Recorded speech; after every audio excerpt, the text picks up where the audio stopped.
जय श्री कृष्ण। अधिक मास की पावन कथा के द्वितीय अध्याय में आपका स्वागत है, जहाँ भक्ति, श्रद्धा और भगवान श्री हरि विष्णु की दिव्य महिमा का अद्भुत संगम है। आइए श्रवण करते हैं अधिक मास की यह पुण्यदायी कथा। जय श्री हरि। अधिक मास कथा के द्वितीय अध्याय में नारद मुनि का भगवान नारायण से परोपकार के लिए प्रश्न करना। सूत जी बोले, हे ऋषियों, मैं श्री सुखदेव जी के मुख से राजा परीक्षित को श्रीमद् भागवत की परम मोक्ष देने वाली कथा को सुनकर और राजा की मोक्ष प्राप्ति को देखकर उनकी कृपा से यहाँ आया हूँ, जहाँ आप सब दीक्षित ब्राह्मणों के धर्म यज्ञ कार्य में प्रयत्नशील हुए लोगों का दर्शन कर कृतार्थ हो गया हूँ। ऋषिगण बोले, हे सूत जी, अन्याय बातों को छोड़कर आप हमें वेद व्यास जी के मुख से सुनी हुई अपूर्व कथा सुनाइए, जो सार का भी सार, महाश्रेष्ठ तथा आत्मा को प्रसन्न करने वाली अमृत से भी उत्तम पुण्यदायिनी कथा है। उसका पान कराइए। सूत जी बोले, ऋषियों, मेरा अहोभाग्य है कि आपने मुझसे गूढ़ अमृत कथा को पूछा है। अब मुझे जो कुछ ज्ञान है उसके अनुसार जैसा व्यास जी के मुख से सुना है वह सब सुनाता हूँ। एक समय नारद जी नर और नारायण के आश्रम पहुँचे। वहाँ बहुत से सिद्ध देवता और तपस्वी भी रहते थे। वहाँ बेर, रुद्राक्ष, आंवले, बिल्व, आम, अमृतक, कपित्थ, जम्बू, कदम्ब आदि अनेक प्रकार के वृक्ष लगे हुए थे। वहाँ विष्णु भगवान के चरणों से द्रवीभूत गंगा और अलकनंदा भी बह रही थी। वहीं महामुनि नारद जी लोक चिंतन करते हुए जा पहुँचे। परम ब्रह्म में मन लगाए हुए जितेंद्रिय नारद जी के संपूर्ण शरीर से प्रभा छिटक रही थी। तब नारद जी ने तपस्वी नारायण को साष्टांग प्रणाम कर स्तुति करते हुए कहा, हे देवाधिदेव, संसार के स्वामी, दया सिंधु, आप सत्यव्रती हो, त्रिसत्य हो, सत्य के सार रूप हो और सत्य से उत्पन्न हो। हे सत्य योने, आपको नमस्कार है। मैं आपकी शरण में आया हूँ। आपका यह तप संसार को शिक्षा देने वाला तथा मर्यादा को रखने वाला है।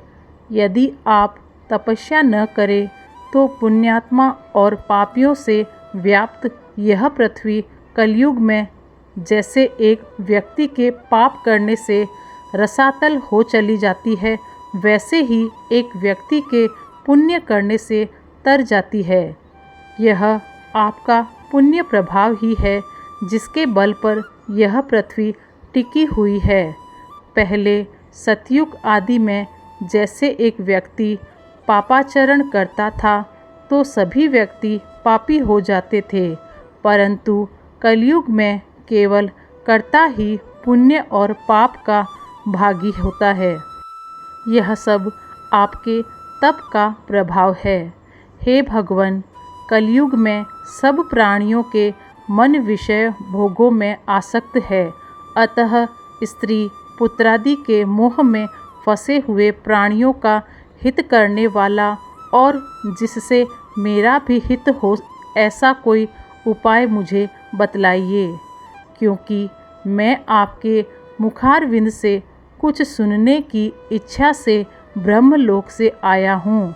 वेद भी बताते हैं कि भगवान विष्णु उपकार के प्रेमी हैं, इसलिए संसार के उपकार के लिए उस सार रूप कथा को कहिए, जिसके सुनने मात्र से ही जीव निर्भय पद को प्राप्त हो।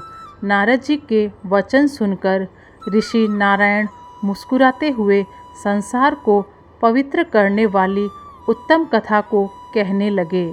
हे नारद, तुम ब्रज गोपियों के मुख रूपी कमल के लिए भ्रमर तुल्य रसिक शिरोमणि राशेश्वरी भगवान श्री कृष्णचंद्र वृंदावन बिहारी की पुण्यमयी कथा को सुनिए। हे वत्स, जो संसार की पल भर में रचना करने में समर्थ है, उनके कामों का वर्णन कोई नहीं कर सकता। इस संसार के सार रूप भगवान के अगम्य चरित्र को तुम भी भली प्रकार जानते हो, जो वाणी से भी परे हैं। तो भी मैं तुम्हारे सामने पुरुषोत्तम भगवान के दारिद्र्य एवं वैधव्य को दूर करने वाले उत्तम कीर्ति और पुत्र तथा मोक्ष के देने वाले अद्भुत महात्म्य को वर्णन करता हूँ। नारद जी बोले, हे भगवान, यह पुरुषोत्तम नाम के कौन से देवता है, उनका क्या महात्म्य है, यह सब मुझे विस्तार से बताइए।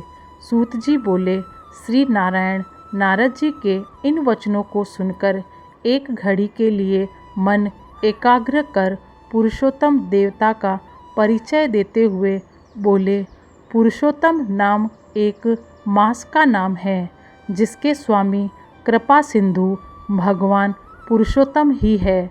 इसलिए इसको ऋषि लोग पुरुषोत्तम मास कहते हैं। इसका व्रत करने से पुरुषोत्तम भगवान प्रसन्न होते हैं। नारद जी बोले, मैंने पृथक पृथक स्वामियों सहित चैत्र वैशाख आदि मास तो सुने हैं, किंतु हे नाथ, पुरुषोत्तम मास कभी नहीं सुना। यह पुरुषोत्तम मास कौन सा मास है, जिसके स्वामी दया सिंधु पुरुषोत्तम कौन हुए, सो मुझे कृपा करके बताइए। इस मास का क्या स्वरूप है, क्या विधान है, व्रत में क्या करना चाहिए, कैसे स्नान करना चाहिए, क्या दान करना चाहिए, जप पूजा उपवास आदि का क्या साधन है, जिसके करने से कौन से देवता प्रसन्न होकर क्या फल देते हैं। इसके अतिरिक्त और भी जो सार हो वह सब मुझे बताइए, क्योंकि दीन वत्सल साधुजन मनुष्य के हित के लिए उपदेश बिना पूछे भी देते हैं। इस पृथ्वी पर जो लोग दूसरों के भाग्य के सहारे चलते हैं, वे दरिद्री दुखी रोगी होते हैं और पुत्र की इच्छा करने वाले होते हैं, जिनमें कोई जड़, गूंगे, घमंडी, मूर्ख, कुचाली, नास्तिक, लंपट, नीच, अतिवृद्ध, पराई नौकरी करने वाले, निराश, मनोरथपूर्ण न होने वाले, पराक्रमहीन, कुरूप, रोगी, कुष्ठी, अंगहीन, अंधे आदि होते हैं, तथा कोई इष्ट मित्र वियोगी, कोई स्त्री पुत्र आदि से दुखी, कोई माता पिता से हीन, कोई सुख दुख से ग्रसित, कोई दुर्बल तो कोई मन वांछित वस्तु से रहित है। हे भगवान, ऐसे मनुष्य कुछ पुण्य करके, सुनकर तथा पढ़कर और आचरण करके इन कष्टों से छूट जाए, ऐसा कोई सरल उपाय बताइए। विधवापन, बांझपन, लूले लंगड़े, मानसिक कष्ट, रक्तपित्त, मृगी, क्षय रोग, बगंदर, बवासीर, पथरी, संघ्राणी, खुजली आदि रोगों से ग्रसित और अन्य विविध दोषों में लोगों को देखकर मैं बड़ा दुखी हूँ। इसलिए हे कृपा सिंधु, आप मेरे ऊपर कृपा कीजिए और मेरे अंतःकरण की शांति के लिए, हे सर्वज्ञ सब तत्वों के ज्ञाता, कोई लोक कल्याण का उपाय भली भांति समझाकर कहिए। सूत जी बोले, नारद जी के संसार के हित करने वाले प्रश्न को सुनकर देवाधिदेव श्री नारायण चंद्रमा के समान शांति देने वाले मधुर शब्द कहते हुए बोले। इसी के साथ अधिक मास कथा का द्वितीय अध्याय पूर्ण होता है। भगवान श्री हरि विष्णु की कृपा आप सभी पर सदैव बनी रहे। जय श्री कृष्ण। राधे राधे।